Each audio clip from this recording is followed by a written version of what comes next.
You no longer write about vampires or the Mayfair clan. Do you miss them? Well, they're very alive to me.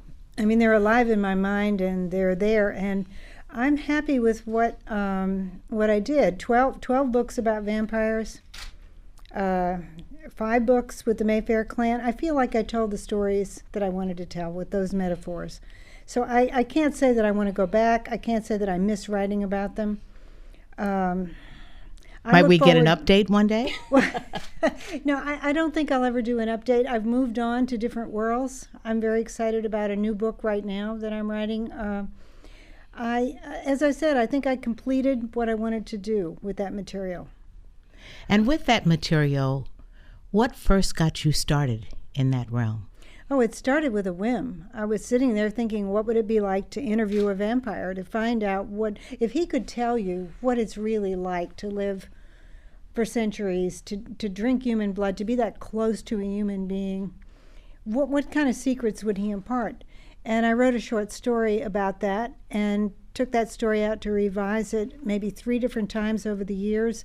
And the last time I took it out, it began to grow into the novel. Suddenly the characters had names.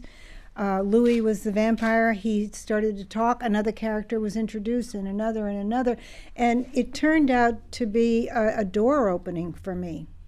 I was able to write about everything I cared about when I talked through those characters. And they really were cartoon characters, basically. I mean, this was a black cape-wearing vampire with parchment white skin and glittering eyes. But when he started to tell the story of his past and his suffering and everything, I found I was talking all about everything I knew and was obsessed with. And I hadn't been very successful in trying to write pedestrian realism. I just couldn't do it.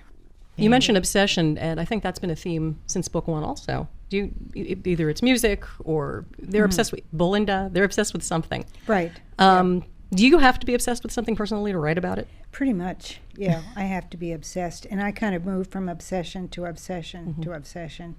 And the in-between stage is not pleasant. You know, I probably have attention deficit disorder. And when I get obsessed, that goes away. And then I'm completely focused and I feel completely alive.